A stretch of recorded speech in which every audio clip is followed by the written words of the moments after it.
Estoy aquí hoy para hablar de un tema que para mí no es únicamente muy interesante intelectualmente, sino también sumamente importante desde mi corazón y también algo que es muy importante para el cuerpo. Y esto es en los patrones de curación de Jesús de Nazaret. No me hables. Que quizá muchos de ustedes ya saben mucha parte de PNL, el cual es mi campo, y yo sé que muchos de ustedes lo están estudiando. Gran parte de PNL es acerca del modelaje, la creación de un modelo. Y el modelaje tiene que ver con el hallazgo o encontrar a una persona que puede hacer algo muy bien y averiguar cómo podemos nosotros saber de esta persona para que ojalá nosotros podamos repetir el comportamiento de esa persona. Obviamente alguien como Jesús es un individuo sumamente especial y mucho de lo que él hizo, quizá nosotros pudiéramos decir, bueno, lo que él hizo es más allá de nuestras capacidades y habilidades como humanos, pero en el área de la curación, esto es algo que aún Jesús mismo dijo, no es una habilidad y capacidad mía únicamente. De hecho, una de las primeras cosas que Jesús hizo con sus 12 apóstoles fue el transferir y enseñar la habilidad y capacidad de curación. Y después, él transfirió esa habilidad por lo menos a 70 personas más y las mandó a todas las ciudades. Entonces, según mi comprensión de esto, esta curación fue algo que no, Jesús dijo, es mi habilidad especial. Eso es algo que él quería compartir con otros. Y esto para mí fue una de las principales razones por las cuales hay que ver esto. La curación no fue únicamente lo que Jesús quiso que otras personas pudieran hacer, pero que ellos pudieran enseñar también. Y de varios ejemplos de la curación que Jesús hizo. Entonces yo vi varios evangelios de los Nuevo Testamento con mis filtros de PNL. Y PNL, para aquellos de ustedes que quizá no lo sepan, es acerca del lenguaje y del sistema nervioso, los sentidos del cuerpo. De hecho, ¿cuántos de ustedes no saben cuánto es PNL o no tienen ningún tipo de antecedentes sobre eso? ¿Alguien que no sepa nada de PNL? ¿Todos saben? ¿Unos pocos de ustedes nada más? ¿Poquito? ¿Saben más o menos? Entonces, la mayoría de ustedes tienen algún conocimiento. Entonces, la comprensión de PNL no se requiere hoy día, en este día, pero va a enriquecer su comprensión para aquellos que tienen los antecedentes de PNL. Voy a decir unas cuantas palabras nada más para aquellos de ustedes que no lo conocen. Mucho de lo que nosotros hacemos en PNL está relacionado con la curación de la mente y la curación del cuerpo. Y es el tipo de curación que se hace a través de palabras, lenguaje. PNL tiene mucho que ver con utilizar el lenguaje para que las personas hagan descubrimientos, hacer cambios internos que les permita su curación. El utilizar las capacidades de curación del cuerpo, también PNL, es hacer de que a través de tocar y curar, utilizar el toque en determinada forma para curar y lo llamamos anclaje. Obviamente vamos a demostrarles a ustedes ejemplos de este tipo de curaciones.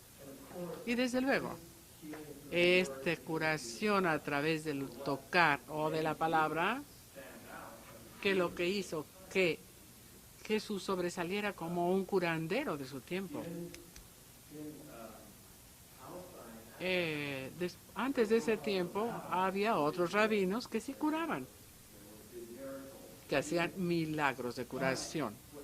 Pero lo que distinguió a Jesús como un curandero, aún en su tiempo, fue que él interactuaba directamente con las personas que estaba curando. Casi todos los demás rabinos salían, iban a lugares cerrados, rezaban, oraban por la persona y le pedían a Dios su intervención para que curara a esa persona. Por el otro lado, Jesús directamente se comunicaba con las personas, los tocaba, les hablaba y aún desarrolló relaciones muy íntimas con esas personas. De hecho, muchas veces él se dirige a ellos como mi hijo, mi hija, indicando una relación cercana, no una relación humana desasociada, no, una relación cercana. Y para mí parece ser que hay muchísimas cosas familiares de la forma como debe uno de curar. Entonces, vi los evangelios y empecé yo a sacar todos los ejemplos, las descripciones de curar que Jesús hacía. Y esto es, vamos a decir, un primer paso a modelar para tomar los ejemplos y decir, bueno, ¿qué es estos ejemplos? ¿Qué es lo mismo en cada ejemplo y qué es diferente en cada ejemplo? Entonces se piensa y se piensa y se piensa uno acerca de 32 diferentes formas en los evangelios. Hay más o menos 32 diferentes descripciones en los evangelios de veces que Jesús curó. Y lo primero que yo noté o vi fue que Jesús no hacía exactamente lo mismo a cada persona.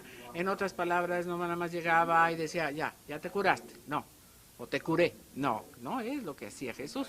De hecho, él trataba con diferentes personas, muy diferentes en muchas ocasiones, y él muchas veces hizo cosas similares con personas que tenían problemas similares. Por ejemplo, él trataba con personas que eran leprosos, casi en la misma forma, casi todas las descripciones se parecen. Entonces se hacía casi siempre lo mismo con los leprosos. Personas ciegas, por ejemplo, casi también el patrón se repetía, pero era totalmente diferente de lo que hacía con los leprosos.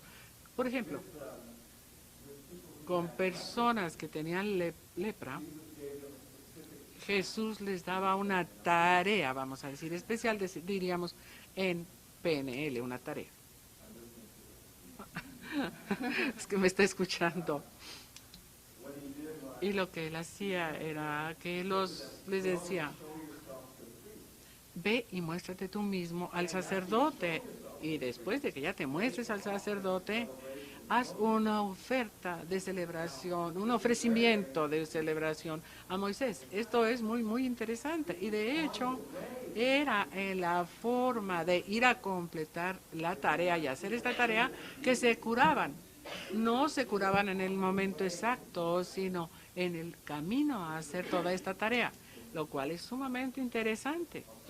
Es una observación muy, muy interesante. Yo estaba pensando, ¿cómo sería esta tarea hoy? Si Jesús le dijera a un leproso, ve y muéstrate al sacerdote y después celebra este acontecimiento. Hoy diríamos lo más cercano que tendríamos en forma social a la lepra sería, por ejemplo, SIDA. Porque en aquellos tiempos la lepra tenía una implicación social muy negativa, los leprosos estaban aislados totalmente, la gente no los miraba ni siquiera si las personas pasaban, se tenían que tirar en el suelo y decirle soy leproso. Entonces el mostrarse, ir a un templo, que era un templo, un lugar sagrado, y mostrarse a un sacerdote, era algo una tarea de mucho reto, de mucho miedo. Sería como decirle a alguien que tiene SIDA, ve con un doctor, ve al hospital, muéstrate al doctor. Y eso requiere muchísima fe personal para hacerlo. Entonces me estaba yo dando cuenta, Jesús no únicamente dijo yo te voy a curar. Él les daba una tarea. Para hacer esa tarea se requería mucha creencia de parte de la persona. Ahora, la celebración desde luego Después, PNL diría, tenía una presuposición de éxito. Y esto era, para mí, fue una tarea, una misión muy, muy importante. Yo, desde el punto de vista de PNL, aprendí muchísimo. Una vez más, las personas ciegas con las cuales Jesús trabajaba, no los mandaba en una tarea. Creo que hay únicamente un ejemplo, una persona invidente que le dio una misión. No, con un ciego primeramente